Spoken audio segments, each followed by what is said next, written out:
इय्याका नअबुदु व इय्याका नस्तईन।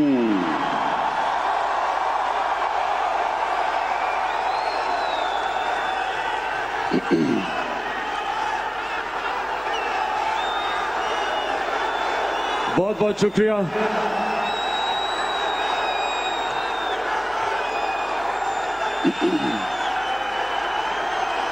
बहुत बहुत शुक्रिया आपका। दिल से आपका शुक्रिया अदा करता हूं, दिल से शुक्रिया अदा करता हूं जो आज आपने मुझे इज्जत दी। बहुत बहुत शुक्रिया आपका।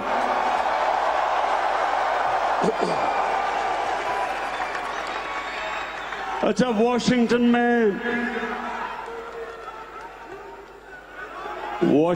में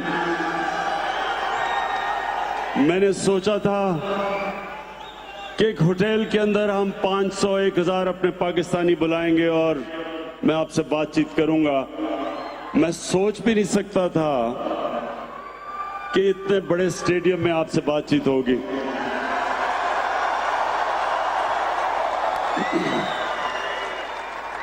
अच्छा, अब आपने बड़ी आराम से अब मेरी बात सुननी है। सारे नारे बाद में, पहले मेरी आपने अब बात सुननी है।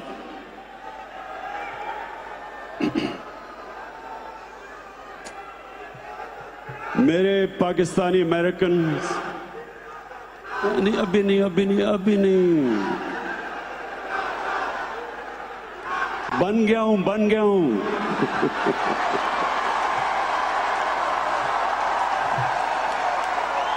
22 साल से सुनता था वजीर आजम इमरान खान, अब बन गया हूं।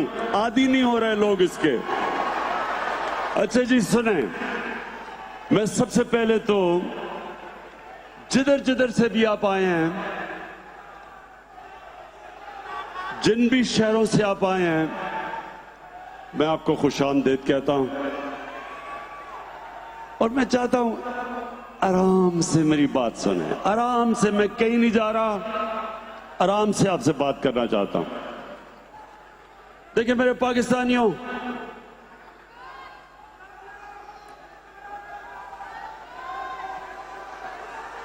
एक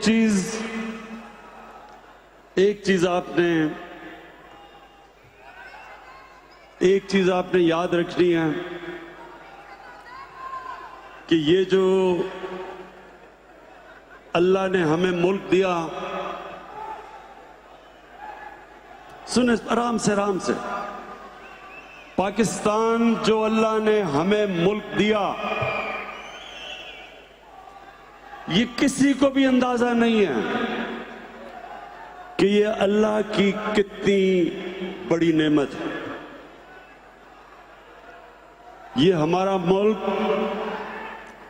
ये अल्लाह ने एक खास नेमत के तौर पे हमें दिया। और मेरे पाकिस्तानियों, ये वो मुल्क है जो इंशाअल्लाह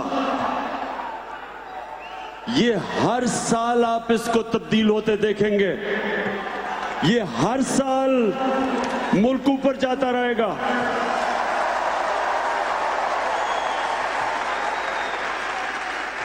अब दो चीजें आपने समझनी है कि क्यों जमहूरियत दुनिया में आगे चली गई और बादशाह पीछे रह गई। इसकी दो वजूहात हैं और मैं चाहता हूं कि ये याद रखें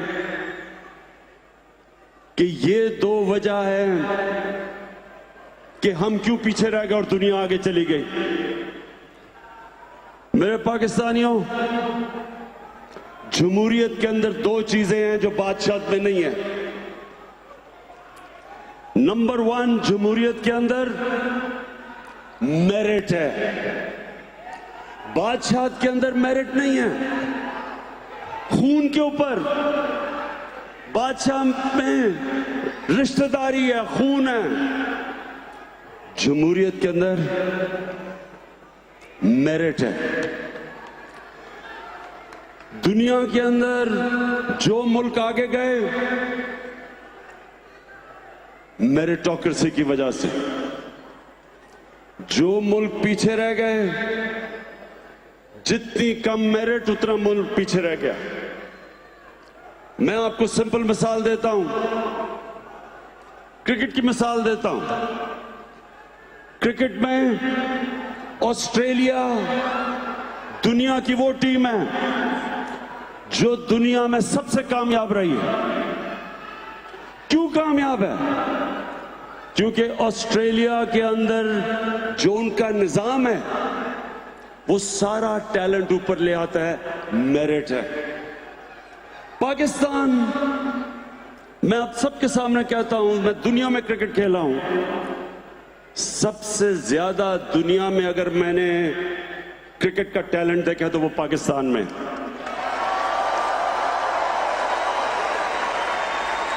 लेकिन क्योंकि मेरिट नहीं है, मेरिट का सिस्टम नहीं है, हम वो टैलेंट को ऊपर नहीं ला सकते। हम इसलिए तो आज दुनिया को डोमिनेट नहीं कर रहे क्योंकि मेरिटोक्रेसी नहीं है। तो बादशाह क्यों पीछे रह गई?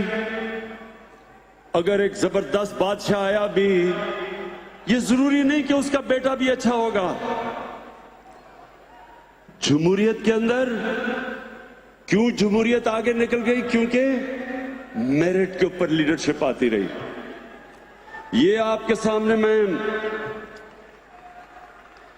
मैं मिसाल देता हूं कि इस मुल्क अमेरिका के अंदर क्योंकि जमहूरियत आ गई, क्योंकि अमेरिका में जमहूरियत आ गई, अमेरिका के अंदर इनकी मेरिटोक्रेसी ऐसी थी कि इनके लीडरशिप, अगर एक लीडर बुरा भी हुआ तो मेरिट के ऊपर लीडरशिप अच्छी आती रही।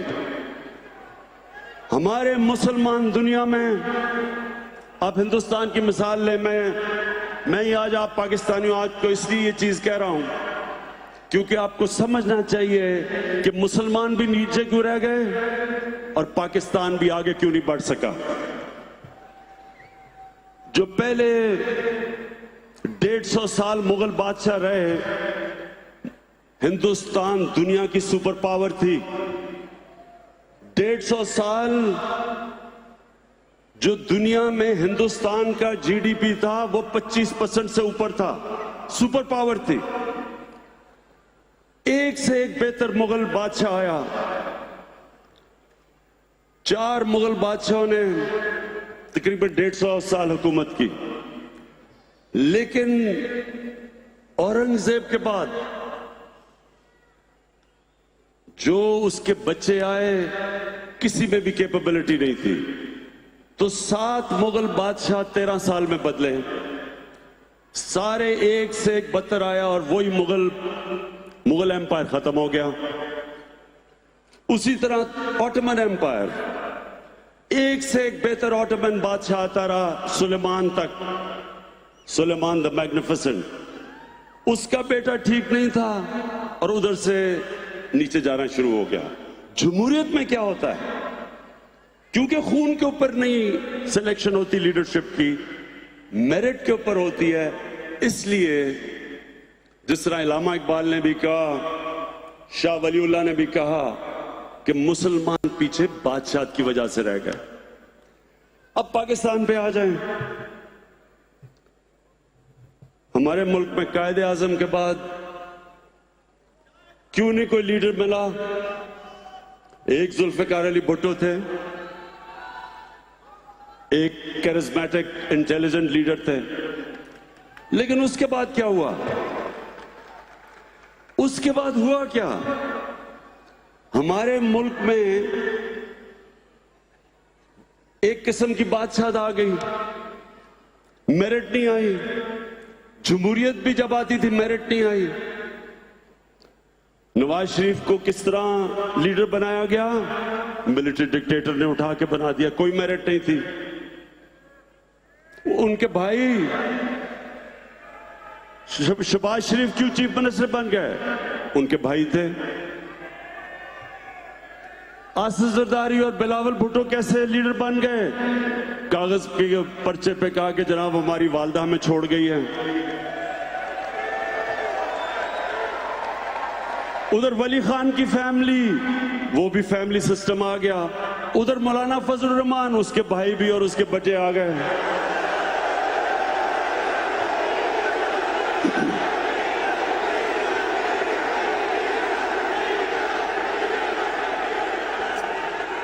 कहने का मकसद ये है कि जब जमहूरियत भी आई, मेरिट तो नहीं आई। सो ये प्लीज याद रखें कि नंबर 1 चीज कि जिस माशरे में मेरिट नहीं होती वो आगे नहीं बढ़ता। आज चाइना आप चले जाएं, चाइना की जो कम्युनिस्ट पार्टी है उसको स्टडी करें, बेहतरीन मेरिट का सिस्टम है।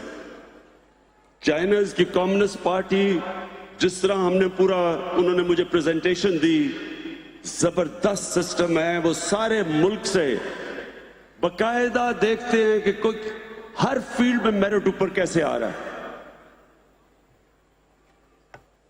और दूसरी चीज तो नंबर 1 जमहूरियत की खासियत मेरिट, और नंबर 2 जमहूरियत के अंदर जो मुल्क का सरबराह होता है वो जवाबदेह है। हजरत उमर मदीना की रियासत के अंदर, हजरत उमर जैसे एक अजीम लीडर को आम आदमी खड़ा होकर पूछता है कि किधर से आपने ये पैसा आया जो आपने कपड़े पहने हुए हैं? लीडर जवाब देता, हजरत उमर ने ये नहीं कहा कि तुम्हारी मिजाल है मेरे से पूछो, या जो आजकल पाकिस्तान में हो रहा है, ये नहीं कहा कि पता नहीं मैं कौन हूं। हजरत उमर ने जवाब दिया, लीडर जवाब देता। बरतानिया के अंदर जब जमहूरियत की शुरुआत हुई, मैग्ना कार्टा में 800 साल पहले, तो क्या कोशिश थी कि लीडर को, जो बादशाह था, उसको कानून के नीचे लेके आए। और वो स्ट्रगल एंड में चलती चलती चलती उन्होंने, उनका बादशाह भी था तो वो भी जवाब देता। तो ये याद रखें, ये दूसरी चीज, जमहूरियत तब कामयाब होती है जब लीडरशिप जवाबदेह होती है। अब दूसरा हमारा देख ले पाकिस्तान का प्रॉब्लम, जब इनसे जवाब लेते हैं कहते हैं इंतकामी कार्रवाई हो गई।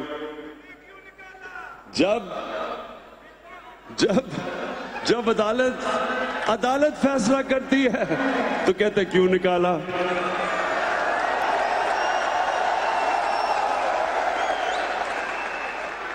आप और ये जो आज पाकिस्तान में हो रहा है, ये नया पाकिस्तान बन रहा है। कभी इन लोगों से जवाब नहीं लिया गया था, कभी लीडरशिप से जवाब नहीं लिया गया था।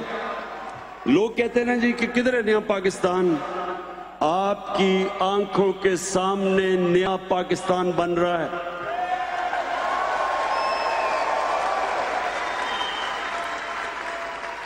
जिसको जब सवाल पूछते हैं ताकतवर से, जिस भी ताकतवर से सवाल पूछते हैं, वो ये अपना जवाब नहीं देता, अपनी सफाई नहीं पेश करता।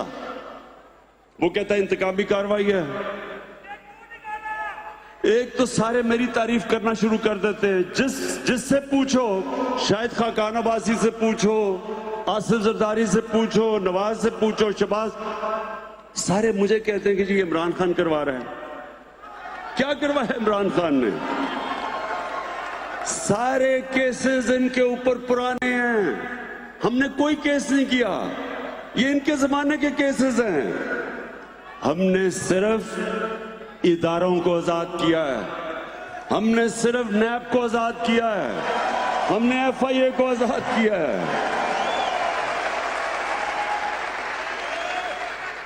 मेरे पाकिस्तानियों, नबी सल्लल्लाहु अलैहि वसल्लम उन्होंने कहा था कि तुम्हारे से पहले बड़ी कौमें बर्बाद हुई जिधर एक कानून ताकतवर के लिए और दूसरा कमजोर के लिए। हमारे सामने हमने अपनी आंखों के साथ सामने पाकिस्तान को नीचे जाते देखा है।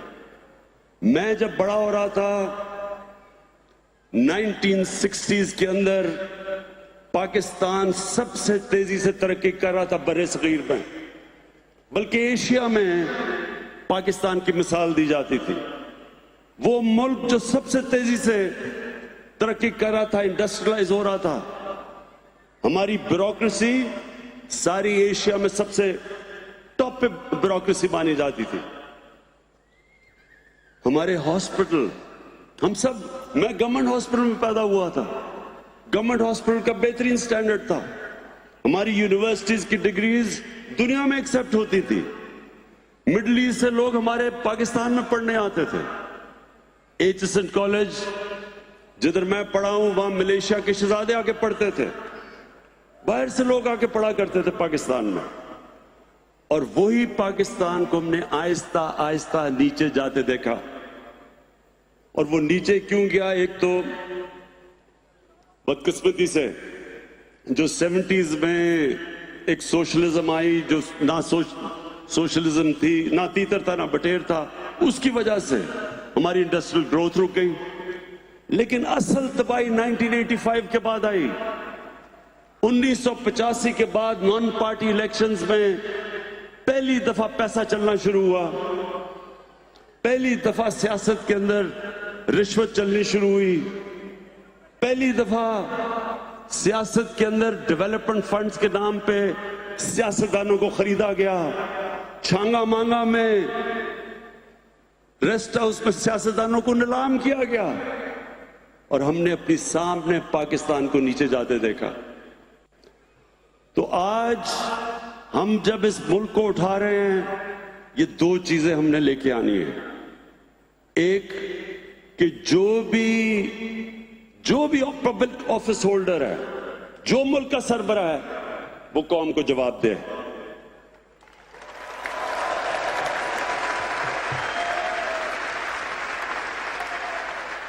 आजकल ये सारे सब इकट्ठे हो गए हैं। कोई दीनी जमात है, फजलुर रहमान इस्लाम को लेके आ रहा है, वो भी एक साथ है। दूसरी तरफ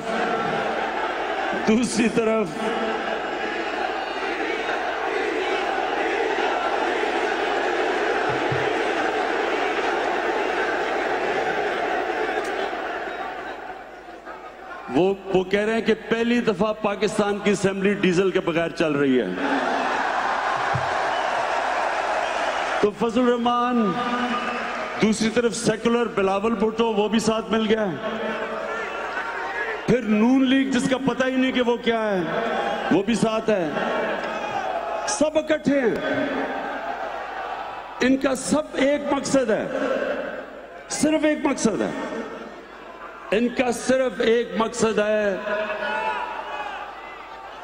क्या है बताएं, क्या है कि मकसद? 3 लफ्ज सुनना चाहते हैं मेरे से, NRO, यानी कि जो अब तक इक्तदार में बैठ के मुकमुका है, सब एक चीज चाहते हैं। तो नंबर 1 ये मैं आज आप सबके सामने कहना चाहता हूं, दुनिया इधर उधर हो जाए,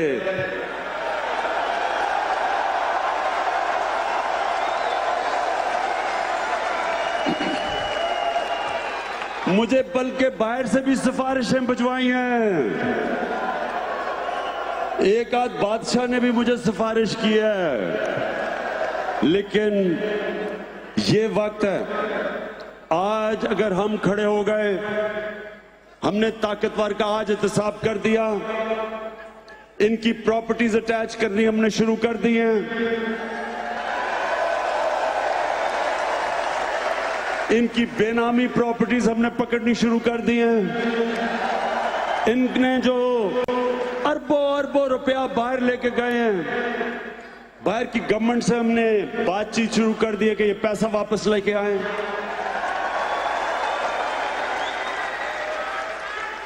और ये याद रखना कि ये है वो वक्त जब पाकिस्तान बदलेगा।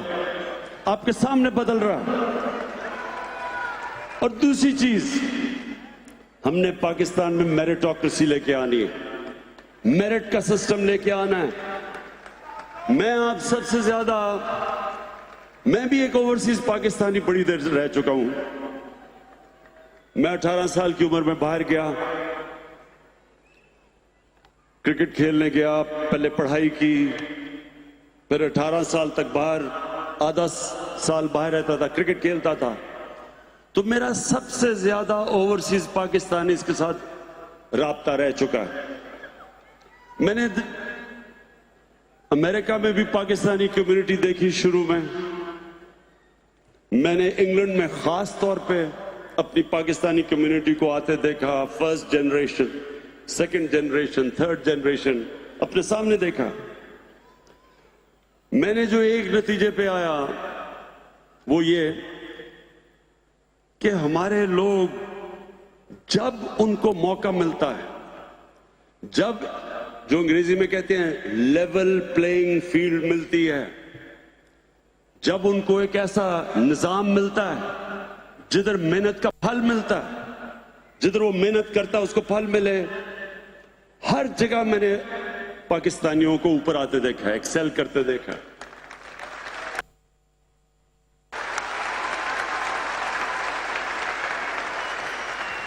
क्योंकि पाकिस्तान में मेरिट नहीं, मौके नहीं मिलते, क्योंकि पाकिस्तान के अंदर वो सिस्टम ही नहीं जो मौका देता है आम आदमी को ऊपर आने का। हमारा तालीम का सिस्टम नहीं ऊपर आने देता।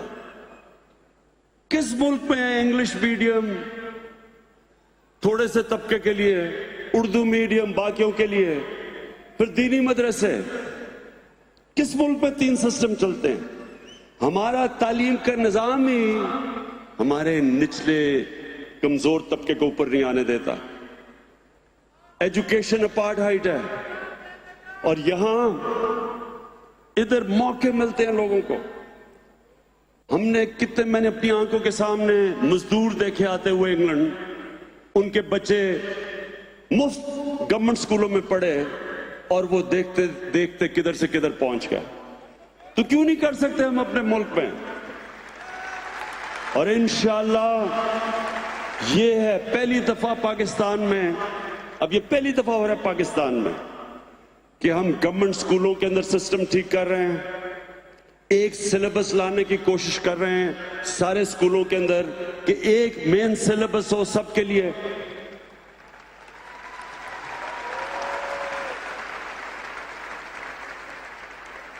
ताकि मौका मिले ऊपर आने के लिए हमारे लोगों को। हम पहली दफा मदरसों के, हमने साथ बैठे मदरसों के जितने भी उनकी तंजीमें थी उनके साथ हम बैठे। अभी हमने उनसे मुआहदा किया है कि मदरसे के बच्चों को भी मौका मिले ऊपर आने का, उनके लिए भी दीन के अलावा साइंस के सब्जेक्ट पढ़ाए जाएं, मैथ्स पढ़ाए जाए, मौका दिया जाए ताकि वो भी डॉक्टर्स बन सकें, वो भी ऊपर आ सकें। कौन तो अपने मुल्क में अब तक, अब सोचे 8 लाख बच्चे हैं जो इंग्लिश मीडियम स्कूलों में जाते हैं, 8 लाख। 3.25 करोड़ बच्चे जाते हैं उर्दू मीडियम में, 25 लाख बच्चे जाते हैं दीनी मदरसों में। तीनों पैरेलल सिस्टम है, 3 पैरेलल कल्चर है। तो ये सबसे बड़ा कदम होगा कि पाकिस्तान के अंदर एक मेन तालीम का सिलेबस आए ताकि कौम बने, हम तब एक कौम बने।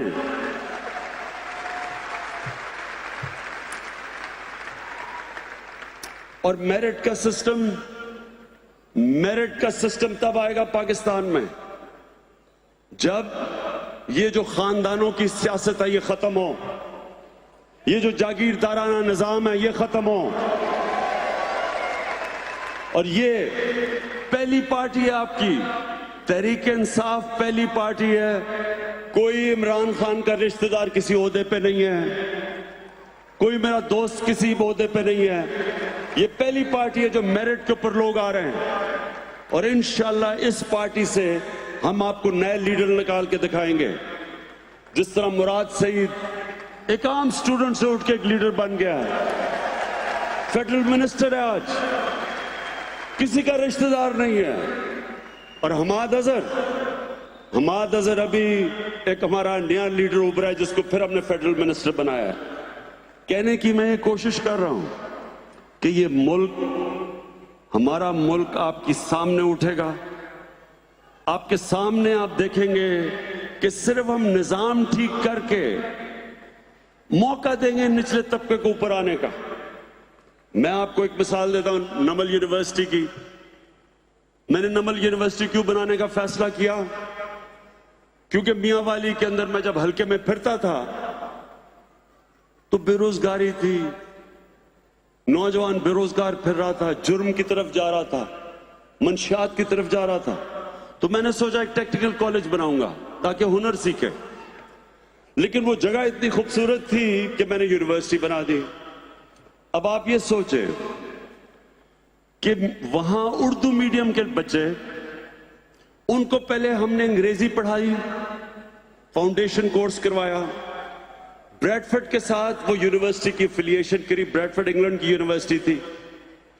मैं आपको अब ये समझाने की कोशिश कर रहा हूं कि कितना बड़ा टैलेंट हमारा नीचे है पाकिस्तान में, जिसको मौका नहीं मिलता ऊपर आने के लिए।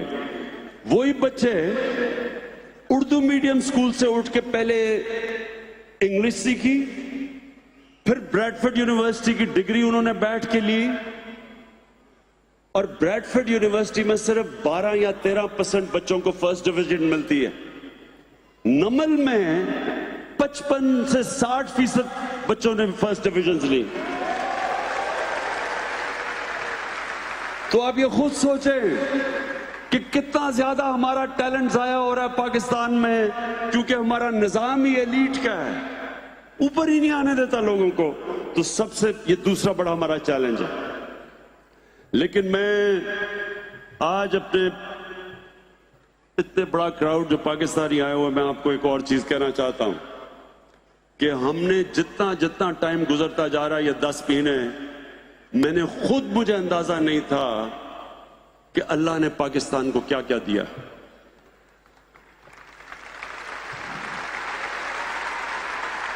पहले तो आपको अंदाजा नहीं कि पाकिस्तान में कितना अल्लाह ने मिनरल्स दिए हैं, मदनियात।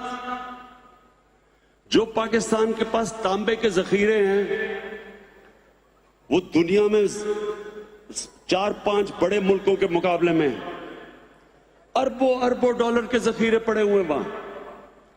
और हमारी बदकिस्मती देखें कि एक रेको डिक के अंदर अच्छा भला वहां बाहर से कंपनी आई, काम शुरू होने लगा था।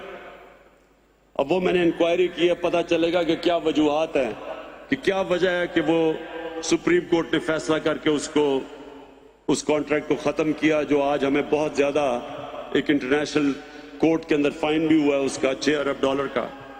लेकिन ये सोचें कि वो जो वहां अंदाजा लगाया जाता है कि $200 अरब के, तो वहां सिर्फ एक जगह पे तांबे के रिजर्व्स और सोना पड़ा हुआ है।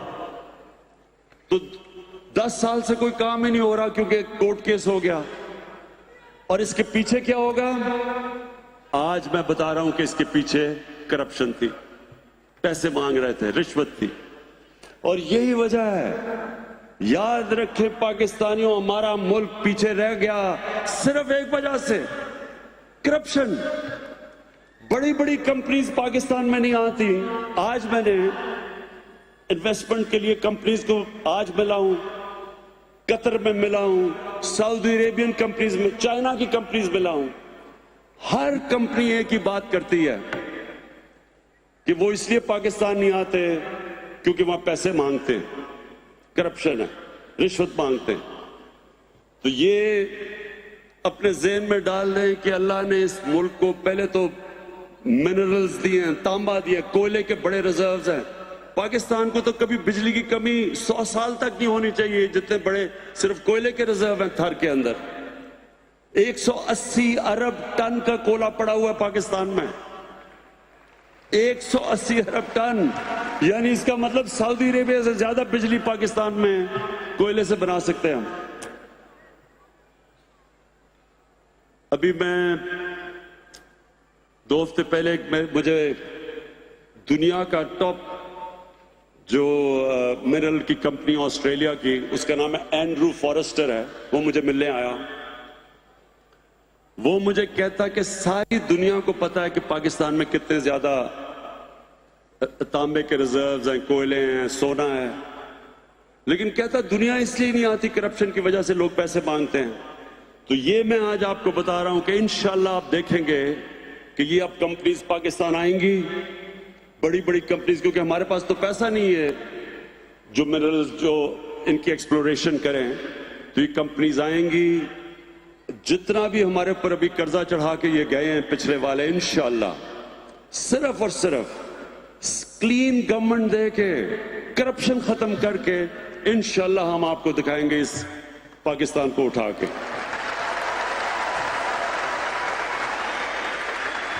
हम चाइना गए, अब ये सुने जरा, जो हमें अल्लाह ने जमीन दी है,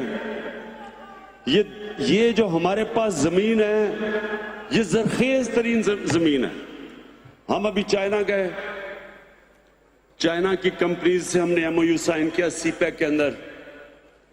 तो उन्होंने हमें बताया कि पाकिस्तान में जो गाय की एवरेज कि कितना गाय दूध देती है, 6 लीटर। पाकिस्तान में 6 लीटर है एवरेज गाय का। चाइना के अंदर 20 से 24 लीटर है। अब सिर्फ ये सोच लेंगे अगर हम 6 से 12 लीटर कर दे तो पाकिस्तान में दूध एक्सपोर्ट हम कर सकते हैं।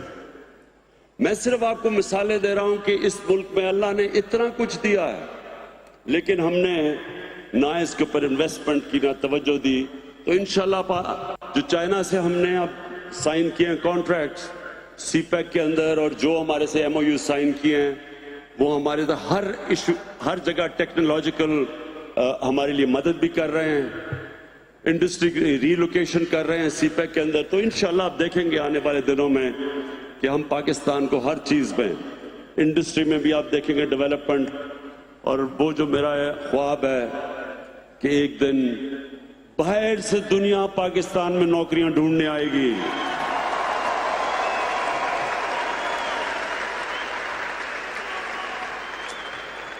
अब मैं आपसे ये, अब मेरे से सब पूछते हैं कि जी आपकी विजन क्या पाकिस्तान की, कि किस तरह का पाकिस्तान होना चाहिए।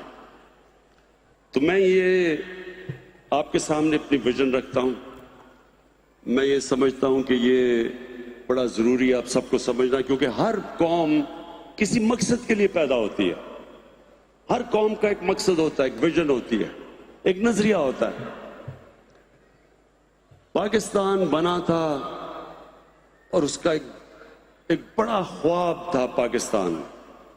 इलामा इकबाल और कायदे आजम, जो एक लीडर को मैं मानता हूं, कायदे आजम को, और इलामा इकबाल जो शायद ही इतना बड़ा मुसलमान दुनिया में कोई ज़हन हो पिछले 500 साल में, तो इनकी क्या थी। मैं ये चाहता हूं कि आप अपने बच्चों को जो अमेरिका में बड़े होंगे, उनको प्लीज ये एक चीज समझाएं कि ये क्या ख्वाब थी पाकिस्तान की। और मैं ये इसके ऊपर अपनी बात खत्म करूंगा। मैं चाहता हूं कि ये बड़े गौर से समझें, क्योंकि जो आपके बच्चे हैं उनको ये पता होना चाहिए कि क्या मकसद था इस मुल्क का बनने का। देखिए, पाकिस्तान बना था, उसको इलामा इकबाल ने जिस तरह कहा, इसने एक इस्लामी फलाई रियासत बनना था। वो क्या, कौन सी इस्लामी फलाई रियासत बननी थी? जो कि मदीना की रियासत थी। मदीना की रियासत क्या थी? कितने लोगों को पता कि मदीना की रियासत क्या थी? मदीना की रियासत एक मॉडर्न स्टेट थी, मॉडर्न प्रिंसिपल्स पे बनी हुई थी। वो जो कुरान शरीफ के अंदर अल्लाह ने हमें कहा है कि नबी सल्लल्लाहु अलैहि वसल्लम की सुन्नत पे चलो, उनके रास्ते पे चलो, उनकी शरिया पे चलो। उनकी शरिया मदीना की रियासत थी। मदीना की रियासत के क्या असूल थे, ये आप मेरे बड़े गौर से आपने मेरी बात सुननी है। मदीना की रियासत दुनिया की तारीख की पहली फलाही रियासत बनी थी। एक इंसानियत का निजाम बना था, अदल और इंसाफ का निजाम बना था। मदीना की रियासत, मदीना के रियासत के वो कौन से असूल थे? सबसे बड़ा असूल था, उसमें रहम था। एक कमजोर के लिए रहम था। बेवों, यतीमों, माजूरों, गरीबों, बूढ़ों को पेंशन्स पहली दफा मदीना की रियासत में शुरू हुई थी कि रियासत ने बूढ़ों की भी जिम्मेदारी ली थी।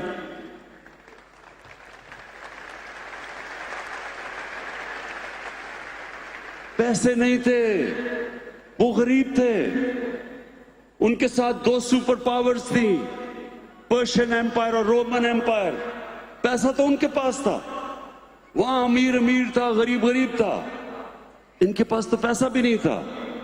लेकिन सरकार मदीना ने फैसला किया कि रियासत की जिम्मेदारी है अपने कमजोर तबके को ऊपर उठाने के लिए। पहली दफा प्रोग्रेसिव टैक्सेशन निकली, जो आजकल मगरिब में आप देखते हैं। प्रोग्रेसिव टैक्सेशन, पैसे वालों से टैक्स लिया और कमजोरों के ऊपर खर्च किया। ये पहली दफा हुआ था। उससे पहले कोई कॉन्सेप्ट नहीं था। उससे पहले बादशाह अमीर और उसके इर्द गिर्द अमीर, बाकी कौम गरीब। ये जो प्रोग्रेसिव टैक्सेशन, पैसे वालों से लेके गरीबों को देना, ये पहली दफा मदीना में हुआ था। फिर ख्वातीन को राइट्स दिए गए थे, वो भी रेवोल्यूशन थी। पहली दफा ख्वातीन को हिस्सा दिया गया था जायदाद के अंदर। आज तक मुझे अफसोस से कहना पड़ता है कि आज तक पाकिस्तान में हम स्वाय थोड़े से शहरों के, देहात में आज तक हम औरतों को उनका हिस्सा नहीं देते जायदाद पे। ये तहरीक इंसाफ अब कानून लेके आ रही है कि ये कानून उनको देना पड़ेगा, हमारी औरतों को हिस्सा। फिर पहली दफा गुलामों को सरकार मदीना ने कैसे उठाया? उन्होंने कहा कि गुलामों को आपने बिल्कुल उस तरह ट्रीट करना है जिस तरह वो आपका फैमिली का मेंबर है। उन्होंने जो गुलामों, आप ये सुने जरा, आप कितनी दुनिया में जो ब्लैक अफ्रीकन्स हैं, कितना उनसे जुल्म हुआ, दुनिया में देख लें। लेकिन सरकार मदीना ने जब हजरत बिलाल को उठा के उन्होंने माशरे का एक मेंबर बनाया, उससे क्या हुआ? मुसलमान दुनिया वो वाहिद एग्जाम्पल है जिधर गुलाम बादशाह बन गए। स्लेव डिनेस्टीज थी हिंदुस्तान में, स्लेव डिनेस्टी थी। कुतुबुद्दीन ऐबक गुलाम था। तुर्की में मामलूक्स वो गुलाम थे, वो जो बादशाह बन गए। ये गुलामों को आजाद किया, ख्वातीन को राइट्स दी, इंसानों को बराबर किया। जो उनका आखिरी खुतबा था अराफात के ऊपर, जो नबी सल्लल्लाहु अलैहि वसल्लम का आखिरी खुतबा था, उन्होंने ह्यूमन राइट्स का चार्टर बताया, जो आज यूएन कह सकती है। वो आप ये समझेंगे कि आज यूनाइटेड नेशंस का चार्टर अनाउंस हो रहा है, जो उन्होंने आखिरी खुतबे में कहा कि इंसान बराबर हैं, चाहे जो मर्जी उनका रंग हो। जो माइनॉरिटीज थी, मिसाक मदीना साइन किया यहूदियों से, ईसाइयों से, कि आपकी जो इबादत गाह हैं उनको हम प्रोटेक्ट करेंगे। ये सारे मॉडर्न कॉन्सेप्ट्स थे। और ये बनना है पाकिस्तान ने। ये है हमारी विजन। ये पाकिस्तान हमने बनाना है। एक इंसानियत का निजाम, एक इंसाफ का निजाम, एक मेरिट का सिस्टम। जो मदीना की रियासत ऊपर कैसे गई? मेरिट का सिस्टम था। जो भी अच्छा करता था उसको ऊपर ले आते थे। खालिद बिन वलीद वो कमांडर था जिसने तकरीबन मुसलमानों को जंगे ओहद में शिकस्त दे चुका था। उसको उन्होंने उठा के सैफुल्लाह का खिताब दे दिया मेरिट के ऊपर। बड़े पुरानों ने कहा जी हम आपके साथ ज्यादा देर से लड़ रहे हैं, तो ये आपने खालिद बिन वलीद को क्यों सैफुल्लाह का दिया? मेरिट के ऊपर दिया। मेरिट का सिस्टम था। जो आता था, जो भी उम्मा में आता था, मेरिट के ऊपर वो ऊपर आ जाता था। तो हमने भी पाकिस्तान में वो उसूलों के ऊपर अपने मुल्क को खड़ा करना है। और इंशाल्लाह आप ये देखेंगे कि अल्लाह ने जो हमारे मुल्क में टैलेंट दिया है, जब मौका मिलता है हमारी कौम को, लोग दुनिया में जिधर जाते हैं ऊपर से ऊपर चले जाते हैं। मैं जब क्रिकेट में ऊपर गया था तो मैं इंग्लैंड गया था। इंग्लैंड में मैंने सीखी थी क्रिकेट। और हम वापस जब इंग्लैंड से आए तो फिर हमने अपने लोगों को, अपने बाकी खिलाड़ियों का स्टैंडर्ड रेज किया। और अब वर्ल्ड कप के बाद मैंने फैसला किया है कि मैं अब ये पाकिस्तान टीम को ठीक करने लगा हूं। इंशाल्लाह आपको उनको तकलीफ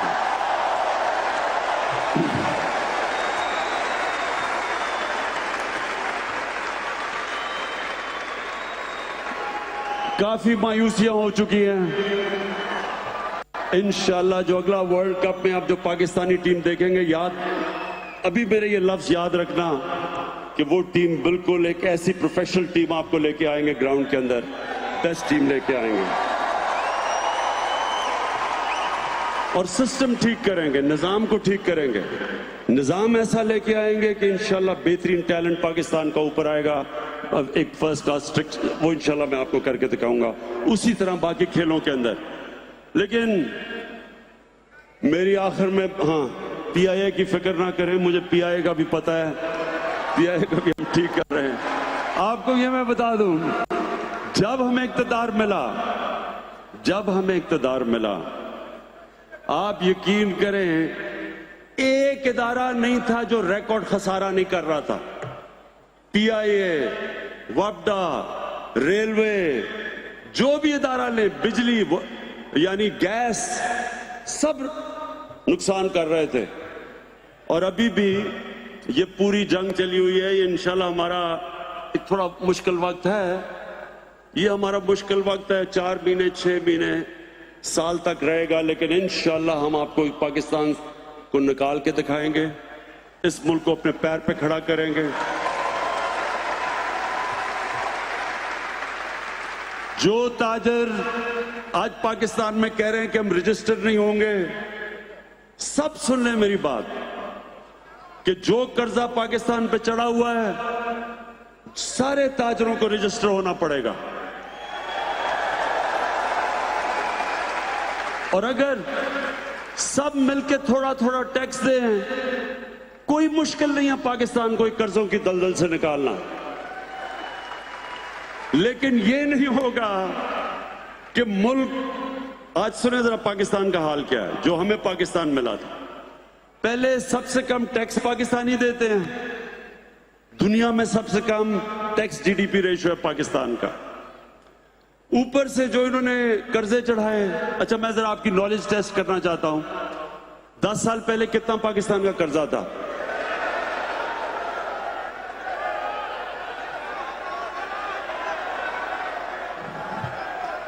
6,000 अरब रुपया 10 साल पहले पाकिस्तान का कर्जा था। और 10 साल के बाद इन दोनों ने किधर तक पहुंचाया? 30,000 अरब रुपया। फिर से सुने 60 सालों के अंदर पाकिस्तान का कर्जा 6,000 अरब था। 60 सालों में, 10 सालों में इन दोनों ने 6 से 30 अरब पे कर्जा लेके गए। क्या किया इस कर्जे का? मुझे बताएं तो सही, पैसा गया किधर गया पैसा ये? और ये पैसा हमने इनसे निकालना है।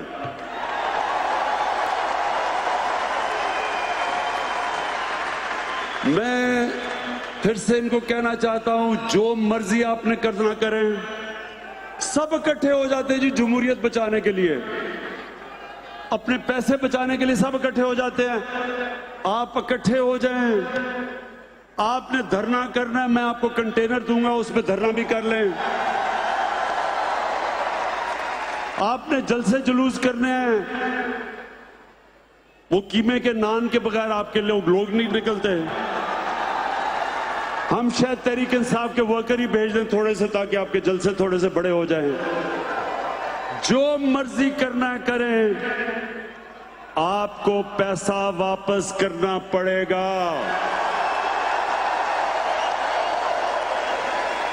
नवाज शरीफ कहते हैं जी मैं खाना घर से मंगवाऊंगा, खाना अच्छा नहीं है जेल का। फिर कहते हैं जी एयर कंडीशन लगा दो जेल में, अब टीवी चाहिए जेल में। 80% पाकिस्तानियों के पास तो एयर कंडीशन ही नहीं है।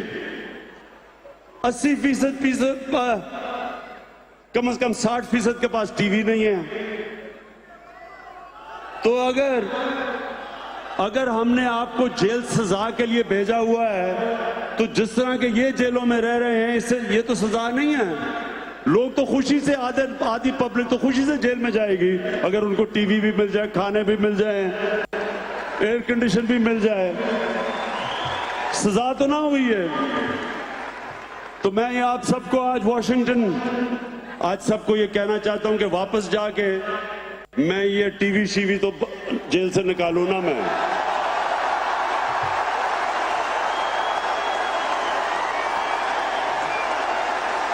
एयर कंडीशन भी निकालें जेल से।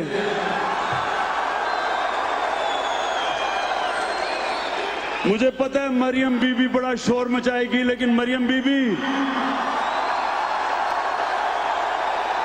पैसा वापस कर दें, वो जेल से बाहर जा सकते हैं। पैसा वापस कर दें। एक तरफ हमारी कौम, हमारे लोगों के पास ना अच्छा अस्पताल है, ना स्कूल है, ना साफ पीने का पानी है कई जगह, क्योंकि पैसा नहीं है हमारे पास। और दूसरी तरफ आप जेल में फैसिलिटीज इसलिए, और आसिफ जरदारी दूसरे जेल में है। जरदारी का भी मैं देख रहा हूं, वो जेल में जाता है, अस्पताल चला जाता है, सारा टाइम अस्पताल में गुजार लेता है। आसिफ जरदारी आपको भी जेल में रखेंगे, ना टीवी होगा, ना एयर कंडीशन होगा।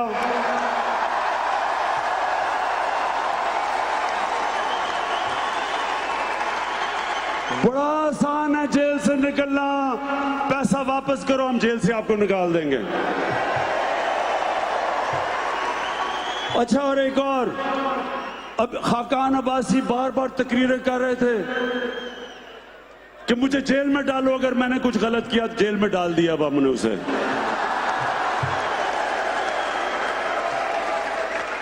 अच्छा, मौलाना फजल रहमान,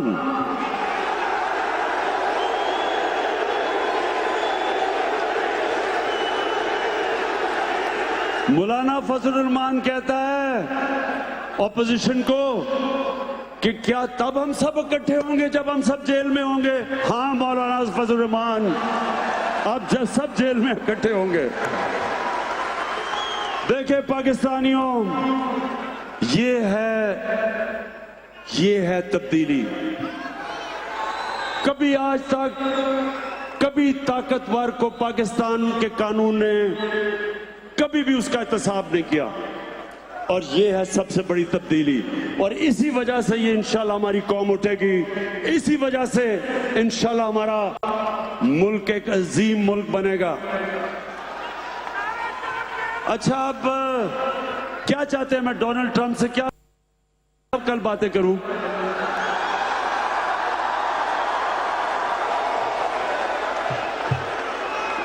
मैं पर्चियां लाया हूं जेब में, मैं पर्चियों से पढ़ूंगा बैठ के।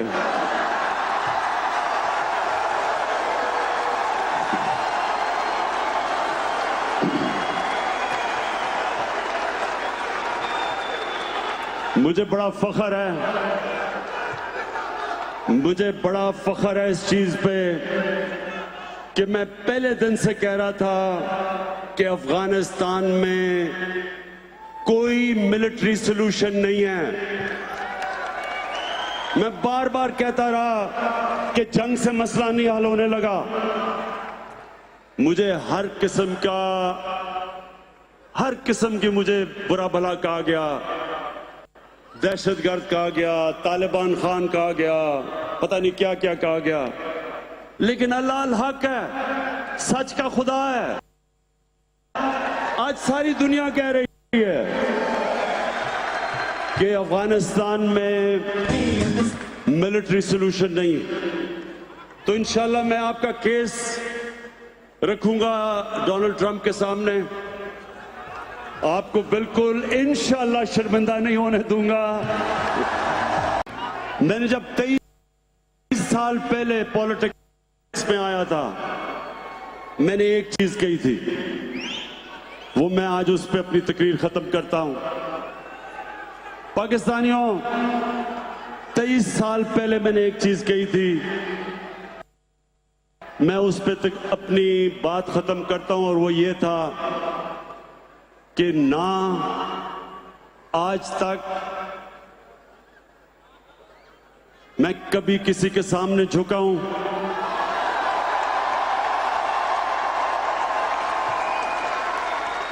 सिवाय अल्लाह के, और इंशाल्लाह कभी अपनी कौम को किसी के सामने नहीं झुकने दूंगा, इंशाल्लाह।